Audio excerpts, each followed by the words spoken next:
Saludos, estamos en el CESA, Facultad de Administración de Empresas Colombiana en Bogotá, un área de trabajo especial que hemos denominado Colombianos que hacen patria.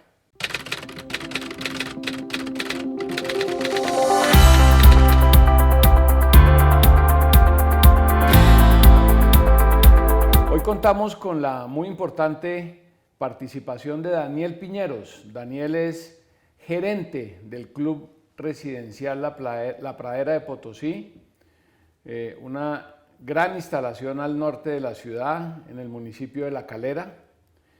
Y con él vamos a hablar de los tiempos duros de la pandemia, pero lo más importante, los tiempos duros de la pandemia y el cierre que ello produjo, pero lo más importante, vamos a hablar de las transformaciones, de los cambios que tuvo esta empresa y este club residencial a todo lo largo, y hay una palabra clave que queremos que quede para el final de esta conversación: adaptabilidad. Muchas transformaciones se dieron y al final le voy a hacer una pregunta a Daniel, y es: hoy, ¿el club residencial La Pradera de Potosí está mejor, está igual o está peor que antes de la pandemia? Daniel, muchas gracias, bienvenido a esta sección que hacemos con el CESA y arranquemos, digamos, cronológicamente. Antes de la pandemia, ese febrero o ese marzo de 2019, ¿cómo estaba el club? Danos un contexto de qué es el Club Residencial La Pradera de Potosí. Claro que sí, Ricardo. Primero de todo, muchísimas gracias por la invitación. Bienvenido. Es muy interesante tener un negocio como este acá para contar su experiencia, porque uno generalmente está acostumbrado a ver qué le pasa a la empresa manufacturera, a la empresa de servicios tradicional, pero casi nadie se detiene a pensar qué le pasa a un club social y deportivo que además es un conjunto residencial. Un poquito para entender eso, a mí me gustaría tomarme un par de minuticos y contar un poco más a fondo qué es La Pradera de Potosí. Adelante. La Pradera de Potosí es una propiedad bastante grande, estamos hablando de 200 hectáreas que quedan por el municipio de La Calera. Eso es el Valle de Teusacá, una parte del Valle de Teusacá. Se llama el famoso Valle del Teusacá, el río Teusacá, que es uno de los principales afluentes puros que todavía le llegan al río Bogotá.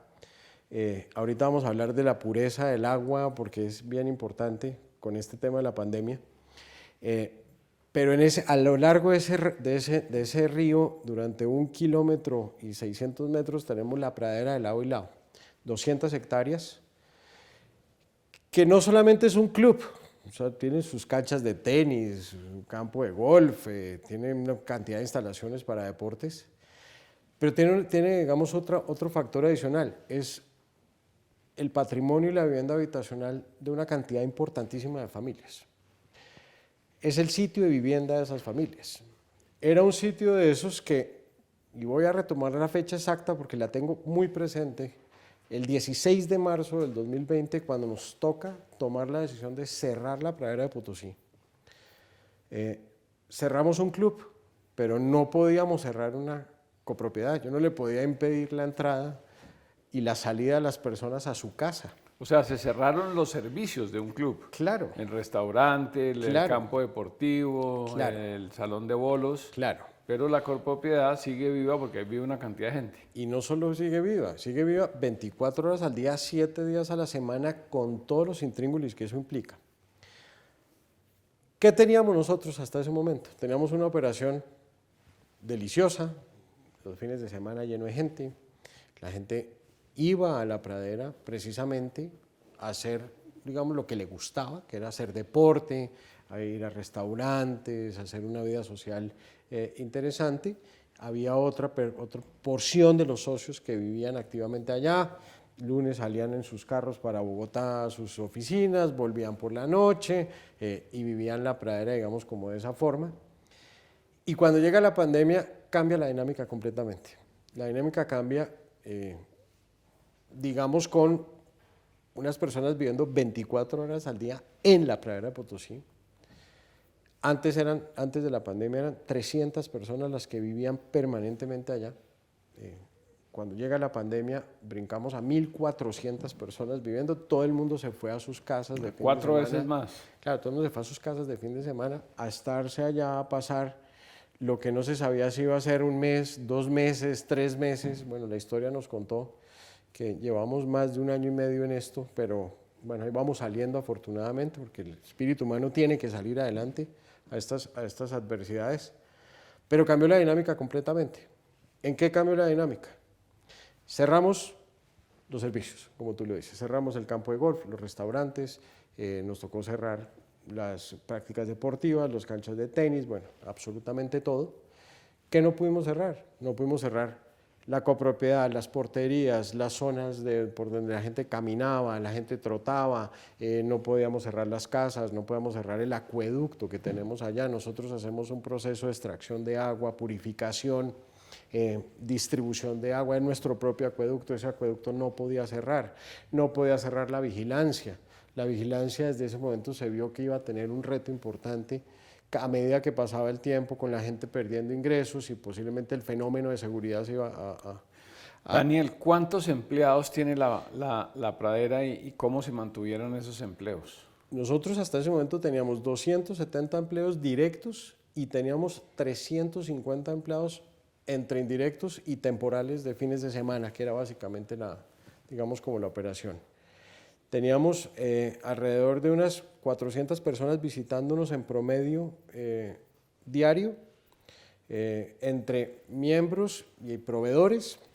Teníamos más o menos otras 300 personas entre trabajadores de las casas, contratistas que nos visitaban en forma diaria. Y ese fue, digamos, como el principal reto que tuvimos en ese marzo 16. Porque lo que vimos, hombre, cerramos las operaciones, pero, y me precio de tener una junta directiva absolutamente ecuánime con el tema, que piensa igual que como piensa la administración, y lo único que no podíamos perder, Ricardo, era un solo empleo. Y esa fue la meta que nos pusimos en la pandemia. No sabemos cuánto vamos a tener que aguantar esto, pero aquí nadie va a perder su trabajo. Y no solamente no van a perder su trabajo, sino vamos a tratar de que no pierdan su ingreso básico. Un poquito digamos la pirámide de cómo es esos trabajadores de un club o de una copropiedad, es que más del 50 o 60% pueden estar ganando un salario mínimo. En nuestro caso el salario mínimo de pradera es un poquito por encima, pero personas que si se le quita ese sustento, pues imagínense lo que les pasa. Nos pusimos eso de meta, no vamos a perder un solo trabajo ni vamos a sacrificar el ingreso. Nos dimos cuenta de varias cosas con la pandemia y a veces uno cree que es indispensable estar en el sitio de trabajo. No, no es indispensable. No es indispensable, eso es un paradigma. ¿Qué es lo que sí es muy importante? Que el proceso funcione, que esté bien soportado en temas tecnológicos, que esté bien soportado, digamos, en temas de operación. Y nos permitió ajustar muchos procesos para hacer hoy en día mejores. Bueno, entonces, miremos eso un momentico, Daniel, y aquí en la introducción hablamos de una palabra clave que es adaptabilidad, sí. Adaptación, sí. que la habíamos conversado antes de iniciar esta entrevista. Desde el punto de vista de la administración, del manejo, de la gobernabilidad de una empresa como esta, 2, 3 cambios claves que se hicieron. No voy a decir que gracias a la pandemia, porque pues, la pandemia fue muy dura, pero sí durante la pandemia. 2 o 3 cambios claves en el manejo, en los procesos. Mire, Ricardo, por primera vez nos dimos cuenta que éramos vulnerables. Sí. Y eso es una palabra muy fuerte. Nosotros éramos una empresa absolutamente sólida financieramente, con una composición de clientes, socios muy estables, con una operación muy controlada, y nos dimos cuenta que éramos vulnerables. Una cosa esta nos pone al límite. Al límite. Primer cambio importante, se acabó la arrogancia a nivel de administración. ¿Cómo es eso? Y la arrogancia en el buen sentido de la palabra, no es que fuera una administración arrogante, pero es una administración que hoy en día piensa 3, 4 o 5 veces más alternativas y busca soluciones en vez de creer que las tiene. Okay. Hoy en día mi equipo de trabajo es un equipo mucho más cohesionado, es mucho más proactivo en buscar soluciones no solamente de su área, sino de las diferentes áreas. Entiende mucho más las implicaciones del negocio como un todo. Okay. Entonces, en términos gerenciales, llamémoslo así, de organización, un cambio importante fue el empoderamiento de las personas. Entonces, ese empoderamiento que me trajo a mí un beneficio increíble en términos de organización, está haciendo que hoy mis líneas de reporte directo tomen decisiones con mucha más confianza y facilidad que antes. Y las circunstancias se lo exigió. Eso es muy interesante, o sea, el empoderamiento de las personas es, usted hágase responsable de su área, usted genere una solución, claro, y venga y le discutimos. Claro, porque y venga y la ponemos en marcha. Claro, porque no hay tiempo de un comité la próxima semana para mirar vamos a llevar esto a junta. Eran decisiones inmediatas que tocaba empezar a tomar. Un ejemplo, un par de ejemplos. Por ejemplo, mi gente de alimentos y bebidas. Ajá. Mi gente de alimentos y bebidas en el momento del cierre tenía más de 60, bueno, no hablemos de dimensiones, pero era una cantidad importantísima de inventarios. Sí. ¿Y eso qué se hace? ¿Se congela? Perecederos. ¿Se regala? ¿Qué hace con eso? Lo que pasa es que una proteína congelada pierde su característica fundamental, que es el tema del sabor. ¿Domicilios? Tocó habilitar un tema de domicilios. Teníamos el mercado cautivo, abra domicilios y ábralos y fortalezcalos. Y ahí vino una fuente de ingresos importante. Claro, cada milloncito de pesos que vendíamos era un trabajo que cuidábamos. Entonces, cada vez que alguien nos pedía algo en la pradera, porque hicimos domicilio no solo para la pradera, sino para los otros condominios que estaban alrededor. Es más, no traje a Bogotá porque no podíamos pasar el peaje de patios porque la policía nos paraba, sino también lo hubiera traído a Bogotá a domicilios. Bueno, siga ahí, le voy a preguntar una cosa. Pero fíjese lo lindo de lo que le digo de la toma acelerada de decisiones y de arriesgarse. O sea, esto es empoderamiento de las personas. Mi chef vino inmediatamente con cambios de cartas, vino con cambios de platos. Mi jefe de alimentos y bebidas vino con un menú, digamos, casero, con un menú diario. Claro, sacamos un corrientazo fino, se llama eso. Ese es el principio fundamental, es un corrientazo bueno, es un corrientazo para nivel de un club, que eso no existía en ninguna parte, que la gente pensaba que nos iba a quitar dinámica, pero había que entender varias realidades. En las casas no había empleo doméstico, en las casas el tema del abastecimiento del mercado estaba muy complicado. Entonces, estar pagando platos de 35 y 40 mil pesos diarios era imposible, tocaba hacer alguna alternativa entre 10 mil, 15 mil pesos, para que la gente precisamente pudiera consumir todos los días. Y fue fascinante. Nosotros recuperamos, en un mes y medio ya estábamos vendiendo el 70% de lo que vendíamos con los restaurantes abiertos, solo en domicilios. Eso lo logró mantener toda la planta de alimentos y bebidas, por ejemplo. Ese solo cambio. Bueno, entonces estamos hablando de cambios. Primero, adaptabilidad. Segundo, empoderamiento. El empoderamiento fue clave. ¿Qué más? El tercero es, nosotros siempre hemos sido conscientes de la sostenibilidad, pero esto si lo podemos decir en un idioma medio coloquial, nos pegó un mazazo en la cabeza. O sea, estamos hablando de cuidar el medio ambiente. Cuidar los recursos naturales. En sentido estricto, la sostenibilidad la entendemos como 3 columnas vertebrales. La sostenibilidad tiene 3 columnas. Una es la sostenibilidad económica. Todas las actividades tienen que poderse autofinanciar, tienen que agregar y no destruir valor, y si están destruyendo valor, tiene que ser porque genera algún tipo, digamos, en este caso, satisfacción superior o tranquilidad superior, que tiene que ser valorada, pero que tiene que tener un componente de sostenibilidad económica. No gastarnos hoy los recursos de las generaciones futuras. Cuidar esos recursos futuros. Es que cada peso que inviertas en gasto represente un beneficio que puede que no sea monetario inmediato, pero sí un beneficio futuro. El segundo concepto de sostenibilidad es el ambiental. Entonces, en la segunda columna, que es lo ambiental, es tenemos que respetar el medio ambiente. Nuestras 200 hectáreas son verdes, tienen Con lagos, el río Teusacá en la mitad. tienen lagos, tienen pozos profundos, nos pasa un río, tenemos entre las casas, nos caminan las especies silvestres, tenemos más de 40 especies de aves migratorias que nos visitan con cierta frecuencia al año, tenemos coatíes, tenemos faras, tenemos de todo lo que tú te imagines caminando por la pradera de Potosí conviviendo con el ser humano. Eso es parte de lo que es la implantación responsable de una comunidad dentro de su medio ambiente. Y la pradera tiene que ser ejemplo de eso. ¿Por qué? Porque la pradera mal manejada, con toda la cantidad de gente que vive allá, podría generar mucha basura. Nosotros reciclamos más del 70% de nuestros desechos. Lo otro lo compactamos y le hacemos una disposición sana al medio ambiente. Entonces, por ejemplo, ese tema que se venía trabajando con anterioridad, hoy en día el reciclaje se disparó. Ese fue otro cambio. Reciclaje, hoy en día estamos reciclando increíble. Increíble. Segundo, el agua. Ojo que yo te dije, una de las cosas que no nos podemos permitir era perder ni un empleo, pero la otra es que nuestro acueducto, que era el que le daba agua y vida a la pradera, no pueda parar.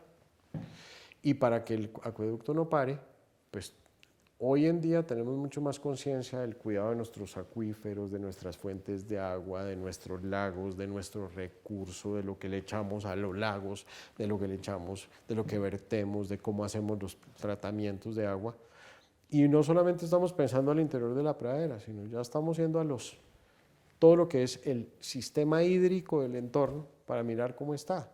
Nosotros tenemos, bajando las montañas, es lo que alimenta nuestros acuíferos subterráneos.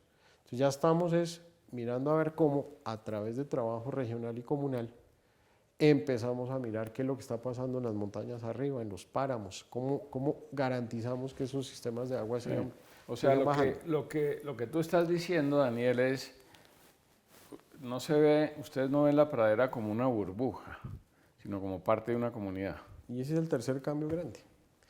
Ese es el tercer cambio que nosotros lo veníamos haciendo, porque yo no puedo decir que eso sale de la pandemia, pero hoy en día, inclusive dentro de nuestra planeación estratégica, que la hicimos en la mitad de la pandemia, tenemos hoy un concepto de propósito superior que explícitamente habla de sus comunidades vecinas y de su entorno. Nosotros no estamos en la mitad del mundo, no somos una isla, o sea, nosotros no estamos en la mitad del océano, somos una organización que dependemos de lo que pasa alrededor. Y hoy en día lo que estamos digamos, poniendo unos recursos importantes y trabajando para que el desarrollo de esa región, de esas comunidades alrededor, vaya en sincronía con lo que creemos debe ser un desarrollo sano regional. Bueno. Si yo le preguntara a usted, la pradera de Potosí hoy está, después, digamos, de esta época dura de la pandemia, ya en un momento en que viene poco a poco la normalidad, entre otras cosas, es una normalidad que tenemos que construir. De acuerdo. Para no volver a lo mismo. O sea, tenemos que sacar provecho de esta situación dura y, digamos, convertirlo en una oportunidad para mejorar en algunos aspectos. Hoy está la pradera mejor, igual o peor que en el momento antes de la pandemia. ¿Y por qué? Yo le contesto, estamos mejor. O sea, la respuesta es, siento que estamos mucho mejor. Es como el niño, y voy a poner un ejemplo de la vida diaria, es como el niño que va dando sus primeros pasitos y llega a su primer obstáculo y lo pasa. Y cuando pasa ese obstáculo, vendrá otro y lo va a seguir pasando. Hoy la pradera pasó un obstáculo muy complicado, como lo ha pasado gran parte del aparato productivo de este país, como le ha pasado a todas las personas de este país y del mundo. Pasamos este obstáculo.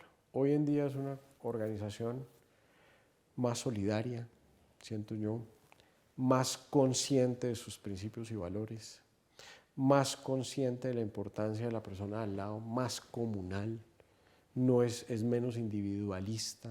Hoy en día estamos pensando más como grupo y que venga lo que sea. Más flexible en su administración, más eficaz. Claro.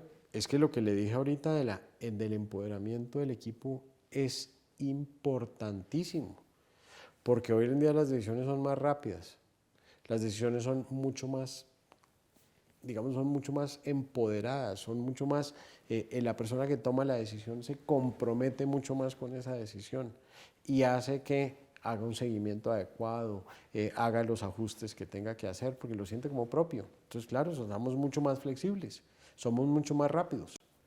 Y lo que le digo, que venga lo que sea. Esto no nos quedó grande ni nada nos va a quedar grande.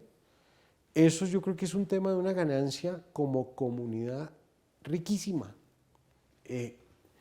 Hoy ¿qué siento yo? Hoy lo que siento es una conciencia en su totalidad de personas que sienten que tienen que trabajar para el mismo lado. ¿Dirías tú que es una conciencia más verde? Completamente. Pero es que además, pongámosle el color, pongámosle verde ambiental, pongámosle todo lo que queramos, pero sobre todo, más para el mismo lado. O sea, nosotros no salimos adelante individualmente, nosotros salimos adelante como un todo. Y esa solidaridad que hablamos en algún momento es clave para lo que viene aquí para adelante y para lo que vendrá siempre. Nosotros, en la medida en que tengamos más empatía por la gente que está a nuestro alrededor, sabremos generar soluciones más adecuadas. Desde el punto de vista empresarial, o sea, tú tienes una trayectoria importante en diferentes empresas en Colombia, en el sector servicios. Esta charla es para estudiantes y para empresarios. Sí. ¿Qué le dices tú a tus colegas empresarios, digamos, en un momento donde se pasaron difíciles circunstancias, se hicieron aprendizajes y lecciones? ¿Qué queda hoy de aprendizaje de este proceso de pandemia, de cierre? Voy a hablar en nombre propio. Sí. Los procesos, la manufactura, las ventas, la caja, eso se recupera. El ser humano no, el talento humano no, las personas no. Yo creo que la principal responsabilidad del empresariado colombiano es, hombre, mantengamos a nuestra gente bien. Yo creo que eso no puede ser de boca para afuera, eso tiene que ser de corazón para adentro. Y yo le diría a mis colegas empresarios, hombre, qué esfuerzo tan impresionante el que ha hecho el aparato productivo, el mismo gobierno, qué esfuerzo tan impresionante el que se ha hecho para tratar de tener esto a niveles aceptables para el impacto de las personas. Pero no podemos desfallecer en una cosa, en que esto sea constante, que esto sea permanente, que esto sea una preocupación, pero permanente de nosotros. Cada negocio que generamos, cada venta incremental que hacemos, cada cosa, cada nueva línea que podamos nosotros generar, cada innovación que podamos hacer en mayor o menor medida en nuestros diferentes negocios, tiene que estar enfocado necesariamente a tener mejor desarrollo de nuestras personas, de nuestro capital humano. El capital humano es el que en el largo plazo mantiene las organizaciones, es el que genera que las organizaciones salgan adelante o no salgan adelante. Y yo me llevo ese mensaje. El tema de las personas son invaluables y las tenemos que cuidar por encima de absolutamente todo. A todos ustedes, gracias por estar con nosotros. Estamos en el CESA, en Bogotá. Somos parte de un proyecto que se llama Colombianos que hacen patria. En este caso, empresarios que nos transmiten lecciones y aprendizajes de la época dura, del encierro que produjo la pandemia del COVID y cómo esos momentos se pudieron transformar no solo en experiencias positivas, sino en mejores organizaciones, en mejores prácticas empresariales, en más conciencia de que no somos una burbuja, en este caso un club social, pero cualquier empresa, y que más allá de las circunstancias duras hay un futuro que nos corresponde construir, y es lo que estamos haciendo. Inspirar a través de estas conferencias y crear un escenario de diálogo y de debate en torno a los temas de la recuperación. Muchas gracias, Daniel Piñeros. A ti, Ricardo. Muchas gracias.